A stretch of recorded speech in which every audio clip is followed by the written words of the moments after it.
حضرات میں نے قرآن مقدس کی ایک آیت کریمہ تلاوت کرنے کا شرف حاصل کیا۔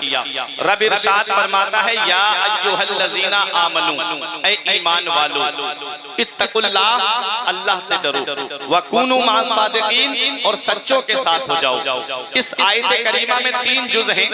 پہلا جز اے ایمان والو، دوسرا اللہ سے ڈرو، تیسرا سچوں کے ساتھ ہو جاؤ۔ تو پہلے جز پہ میں ایک تھوڑی سی بات آپ کے سامنے بیان کر دوں۔ اللہ تعالیٰ نے قرآن میں فرمایا یا ایھا الذین آمنو، اے ایمان والو۔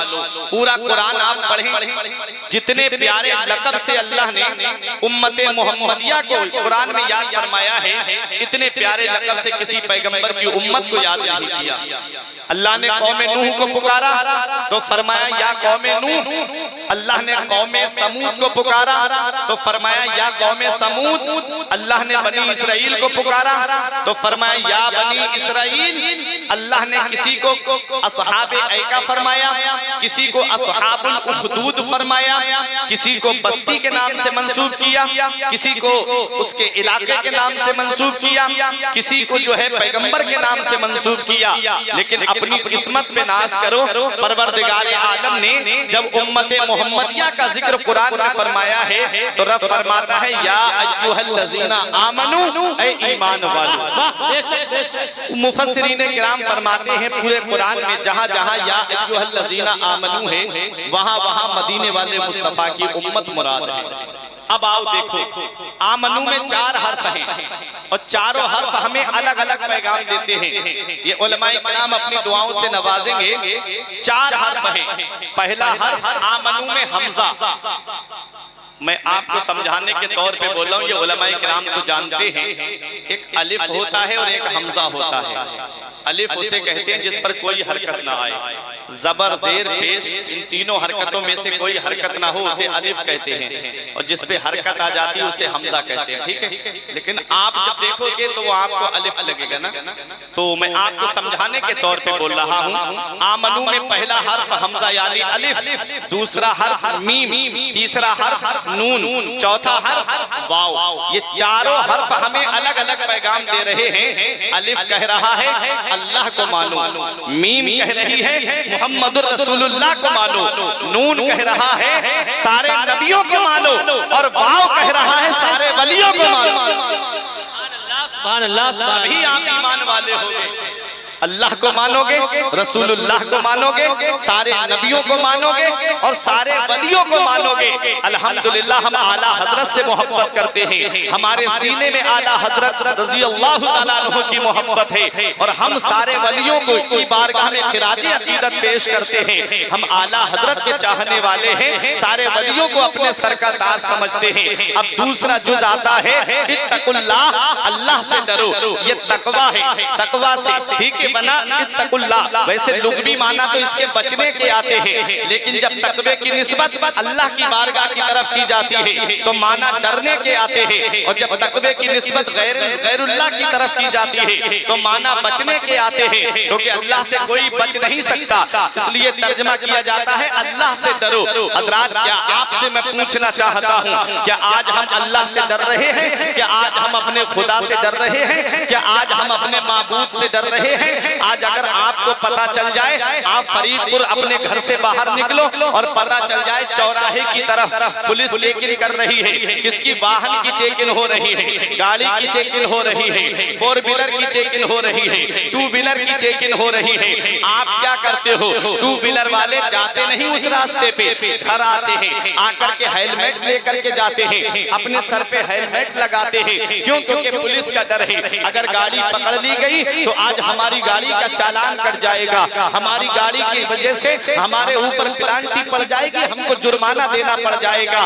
آج ہم کتنا ڈر رہے ہیں، صرف وہ بھی ایک انسان ہے، تم بھی ایک انسان ہو۔ اتنا غوث اعظم کی محبت میں آنے والوں، میں آپ سے پوچھنا چاہتا ہوں، یہ آج ہمارا حال ہے۔ وہ بیٹا جو باہر نکل کر کے سگریٹ پی رہا ہے، وہ بیٹا جو باہر نکل کر کے گٹکا کھا رہا ہے، وہ بیٹا جو باہر نکل کر کے بیڑی اور سگریٹ کو ہاتھ لگا رہا ہے، کب؟ جب تک باپ سامنے نہیں ہے، بیٹا ہے کہ بیڑی پی رہا ہے یا سگریٹ پی رہا ہے، جیسے ہی باپ سامنے آیا وہ اپنے ہاتھ کو پیچھے کر کے بیڑی یا سگریٹ کو بجھا دیتا ہے، کیونکہ باپ کا ڈر ہے کہیں باپ کو پتا چل گیا تو مجھے سزا نہ دے۔ میں آپ سے پوچھنا چاہتا ہوں کہ آج ہم اللہ سے ڈرتے ہیں؟ آج ہمارے شب و روز ذرا دیکھیے، آج ہمارے دن و رات ذرا دیکھیے، آج ہماری زندگی کے حالات ذرا دیکھیے، آج ان نوجوانوں کو ذرا دیکھو ان کی زندگی کیسے گزر رہی ہے۔ کسی کی زندگی چوراہے پہ بیٹھ کر کے گزر رہی ہے، کسی کی زندگی گلیوں کے چکر لگا کے گزر رہی ہے، کوئی ہے کہ موبائل پہ اپنی زندگی برباد کر رہا ہے،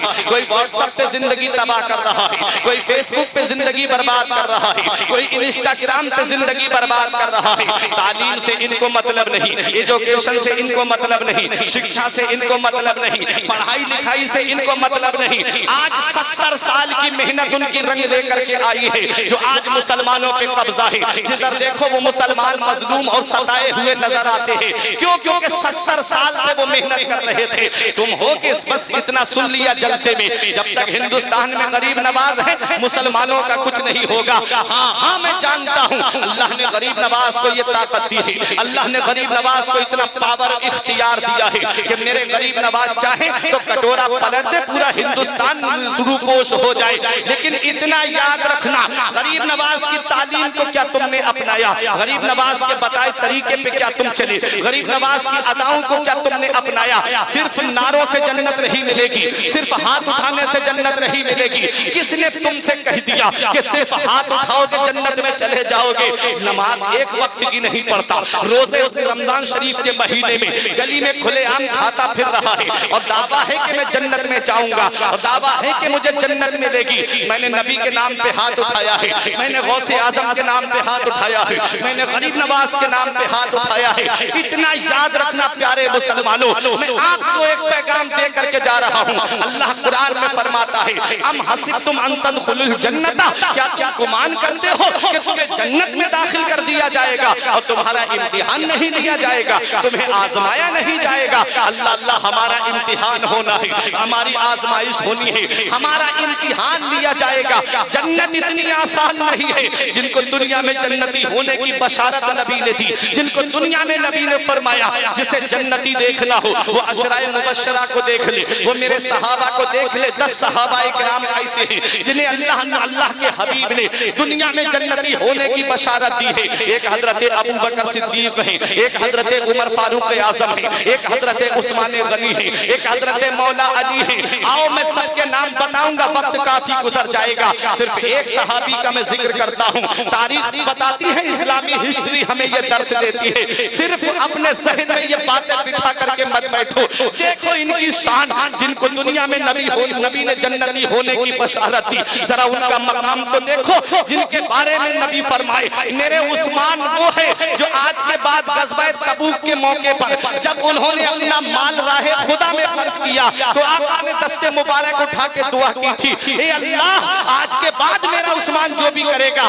اس سے کوئی پوچھ گچھ نہ ہو، اس سے کوئی مواخذہ نہ ہو۔ وہ عثمان غنی جس کے بارے میں بتایا جاتا ہے کہ عثمان غنی وہ ہے جنہوں نے 2 مرتبہ جنت کو خرید لیا ہے، وہ عثمان غنی جب قبرستان کے قریب سے گزرتے تو اتنا روتے کہ آنکھوں سے آنسو ٹپکتے، داڑھی مبارک تر ہو جاتی، زمین پہ آنسو گرنے لگتے۔ کسی نے کہا اے عثمان غنی تمہیں تو نبی نے جنتی بتایا ہے، تمہاری شان تو یہ ہے، نبی نے فرمایا ہے کہ آج کے بعد تم جو بھی کرو گے تم سے کوئی مواخذہ نہیں ہوگا۔ کیوں اتنا روتے ہو؟ کیا وجہ ہے؟ تم تو جنتی ہو، تم تو قبر میں آرام سے رہو گے۔ تب عثمان غنی کا جواب سنو، اے فرید پور کے زندہ دل مسلمانوں، عثمان غنی کہتے ہیں قبر دنیا کی منزلوں میں سب سے آخری منزل ہے اور آخرت کی منزلوں میں سب سے پہلی منزل ہے۔ اگر انسان اس سے پار ہو گیا تو اسے آگے آسانیاں ملے گی، اگر اسی کے سوالوں کے جواب میں پھنس گیا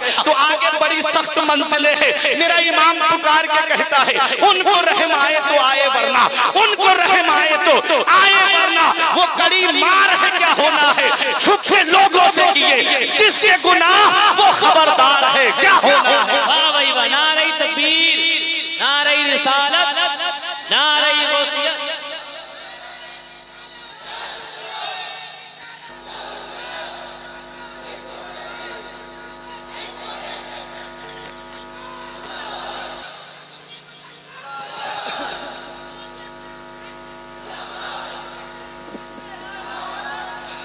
کہ آج ہم نے کبھی قبر کی تاریکی کو یاد کیا، کبھی قبر کی تنہائی کو یاد کیا، کبھی ہم نے قبر کی کالی کوٹھری کو یاد کیا، اور موبائل کی اسکرین پہ گانے دیکھ کر کے اپنی آنکھوں کو گندی کرنے والوں، میرا امام کہتا ہے کل تو نبی کا دیدار ہوگا، کل تو خدا کا دیدار ہوگا، کل غوث اعظم کا دیدار ہوگا، کل اعلیٰ حضرت کا دیدار ہوگا، کل غریب نواز کا دیدار ہوگا۔ میرا امام کہتا ہے کل تو دیدار کا دن ہے اور یہاں، کل تو دیدار کا دن ہے اور یہاں آنکھ بیکار ہے کیا ہونا ہے۔ ہم نے کبھی اس چیز پہ غور نہیں کیا، آج موبائل کی اسکرین پہ زندگی برباد ہو رہی ہے۔ میرے نوجوانوں کو آج دیکھو، ان کو تعلیم سے مطلب نہیں، ایجوکیشن سے مطلب نہیں، شکشا سے مطلب نہیں، پڑھائی لکھائی سے مطلب نہیں۔ شام کو آپ نکل کے گزرو بھورے کھگوٹیا کی طرح تو جگہ جگہ چوراہے پہ دو دو تین تین چار چار بچے بیٹھ کر کے کوئی فری فائر گیم کھیل رہا ہے، کوئی پب جی کھیل رہا ہے، کوئی واٹس ایپ پہ چیٹنگ، کوئی فیس بک پہ چیٹنگ، کوئی انسٹاگرام پہ گندی تصویریں دیکھ رہا ہے۔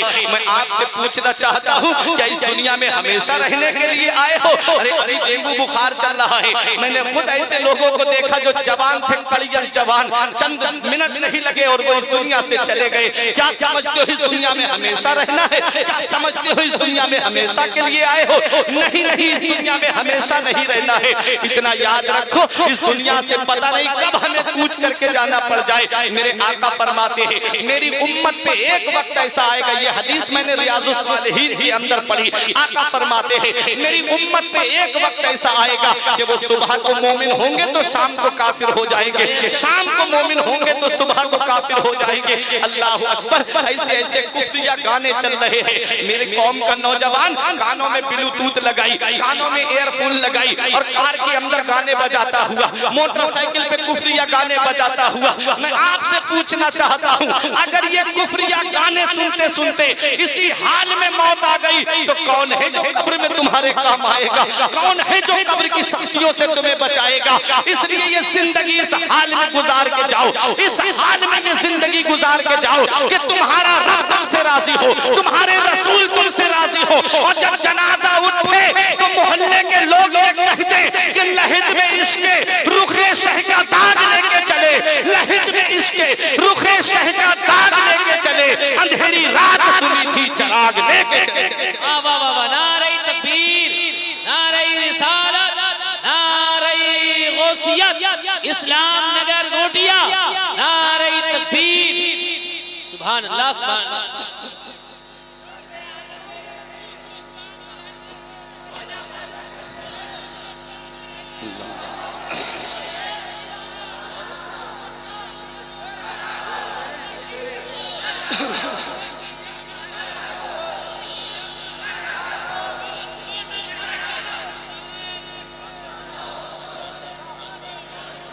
یہ زندگی اپنے رب کو یاد کر کے گزارو، یہ زندگی اپنے رسول کو یاد کر کے گزارو۔ آج میری قوم اس بات پہ پھولے نہیں سماتی کہ جب تک ہندوستان میں غریب نواز ہے کچھ نہیں ہوگا مسلمانوں کا، تم کو کیا پتا۔ تاریخ اٹھا کر کے دیکھو، پہلے اتنے جلسے نہیں ہوتے تھے جتنے جلسے آج ہو رہے ہیں، لیکن پھر بھی جو ہے وہ قوم جو ہے میری ارتداد کی طرف بڑھتی جا رہی ہے۔ کیوں ایسا کیوں ہے؟ آپ اپنی جگہ آرام سے بیٹھے اور سنیں، میں ایک بہت اہم بات آپ کے دل کی تختی پہ لکھ کر کے جانا چاہتا ہوں۔ پتہ نہیں میری اور آپ کی ملاقات کب ہو، وقت بہت کم ہے، اس لیے بہت پیغام آپ تک پہنچانا ہے۔ آؤ ذرا دیکھو غوث اعظم کا ذکر سننے والوں، غوث اعظم سے محبت کرنے والوں، غوث اعظم کی ذرا شان تو آپ سنیے۔ آج ہم صرف تھوڑے سے نعرے لگانے کے بعد بھولے نہیں سماتے۔ غوث اعظم کی شان دیکھو، وہ غوث اعظم جن کو اللہ تبارک و تعالیٰ کے محبوب نے سارے ولیوں کا سردار بنایا ہے۔ اللہ اکبر، کیسے سردار؟ صرف ولی ہی نہیں ہے غوث اعظم، ولی گر ہے۔ اب تک کوئی ولی بنتا ہی نہیں ہے جب تک غوث اعظم کے دستخط نہیں ہو جاتے ہیں، تب تک کوئی ولی نہیں بنتا۔ وہ غوث اعظم، ذرا ان کی شان دیکھو۔ یہ علماء کرام یہاں پر بیٹھے ہوئے ہیں، کچھ میرے ساتھی بھی فرید پور کی سرزمین پر ہے جنہوں نے اور ہم نے تعلیم ساتھ میں حاصل کی ہے۔ میں سب کی توجہ چاہتا ہوں، شیخ سعدی علیہ الرحمہ نے گلستان کے دوسرے باب میں ایک آیت کو لکھا ہے کہ سردی کی راتیں تھی، ہم نے دیکھا کہ کوئی آبے کا گلاف پکڑ کر کے پھوٹ پھوٹ کر کے رو رہا ہے، اور اس کے رونے کی آواز ایسی سخت ہے، ایسی درد بھری آواز ہے کہ جو بھی طواف کرنے والا اس کی آواز کو سنتا، اس کی آنکھوں سے آنسو ٹپکنے لگتے، اس کی آنکھوں سے آنسو بہنے لگتے۔ وہ بچہ رو رو کے کہہ رہا تھا، اے اللہ میرے نیک اعمال اپنی بارگاہ میں قبول فرما لے، اے اللہ میری نیکیاں اپنی بارگاہ میں قبول فرما لے، اے اللہ میرے نیک اعمال تیری بارگاہ میں قبول نہیں ہیں تو مولا قیامت کے دن مجھے اندھا کر کے اٹھانا۔ اللہ اکبر، جس اس بچے کی آواز کو سن کر کے لوگ طواف کرنے والے رک کر کے دیکھ رہے تھے۔ کسی نے اس بچے سے پوچھا تھا، او اس طرح رو رو کے اپنے رب کو منانے والے، اے اپنے پروردگار کو رو رو کے راضی کرنے والے، ذرا اپنا نام تو بتا دے۔ اس بچے نے کہا تھا، انا عبد القادر جیلانی، میں عبد القادر جیلانی ہوں۔ اللہ اکبر، وہ غوث اعظم کہ جن کے پاس نیکیوں کی کمی نہیں، جن کے پاس نمازوں کی کمی نہیں، خود غوث اعظم کے مرید کا کہنا ہے، میں نے اپنی آنکھوں سے دیکھا ہے کہ میرے شیخ نے 40 سال تک عشاء کے وضو سے فجر کی نماز پڑھی ہے۔ عشاء کی نماز میں وضو کرتے، پوری رات اللہ کی عبادت کرتے، فجر کی نماز اسی وضو سے پڑھتے۔ اے فرید پور والو، 40 سال غوث اعظم کی پیٹھ بستر سے نہیں لگی رات میں۔ آج ہماری زندگی ذرا دیکھ لو، صرف کرامتیں سنتے ہیں غوث اعظم کی۔ غوث اعظم نے مردے کو ٹھوکر ماری، مردے کو زندہ کر دیا۔ غوث اعظم کی کرامتیں سن کر کے صرف ان کے پیغام کو بھی لے کر کے جاؤ کہ یہ مقام غوث اعظم کو کیسے ملا تھا، یہ عظمت غوث اعظم کو کیسے ملی تھی، یہ رفعت غوث اعظم کو کیسے ملی تھی، یہ مرتبہ غوث اعظم کو کیسے ملا تھا۔ آؤ ذرا دیکھو میرے غوث اعظم کی شان۔ 40 سال تک عشاء کے وضو سے فجر کی نماز غوث اعظم نے پڑھی۔ مرید کہتا ہے 15 سال میں نے اپنے شیخ کو دیکھا، ایک پیر کھڑا کر دیتے، ایک پیر زمین پہ رکھتے، اور 15 سال لگاتار آپ نے پوری رات قرآن کی تلاوت کرتے تھے، اور ایک رات میں ایک قرآن شریف مکمل فرما لیا کرتے تھے۔ یہ غوث اعظم کی تلاوت کا عالم، یہ غوث اعظم کی عبادت کا عالم۔ آؤ ذرا دیکھو، یہی غوث اعظم ہے۔ حضور حافظ ملت جامعہ اشرفیہ مبارک پور کے بانی کیا کہتے ہیں؟ اسلام کی خدمت میں 3 نمایاں طریقے ہیں۔ سب سے پہلا طریقہ جو ہے وہ تدریس ہے۔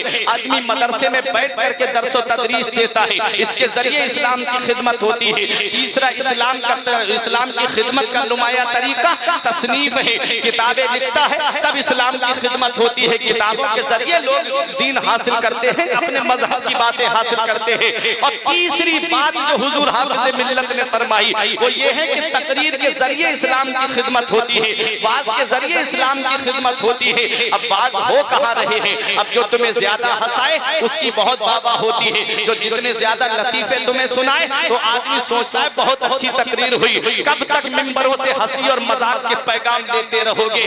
دنیا تمہیں مٹانے کے لیے تلی ہوئی ہے، دنیا تمہارے اوپر نظریں جمائے ہوئے ہے کہ کیسے کوئی ایسا موقع آ جائے کہ مسلمانوں کو صفحہ ہستی سے مٹا دیا جائے۔ لیکن ڈاکٹر اقبال نے کہا تھا نا کہ کچھ تو ہے کہ نام و نشان مٹتا نہیں ہمارا، کچھ تو ہے کہ ہستی مٹتی نہیں ہماری۔ دشمن رہا ہے صدیوں دور زمان ہمارا، اور باطل سے دبنے والے اے آسمان نہیں ہم 100 بار کر چکا ہے تو امتحان ہمارا۔ مسلمان ہے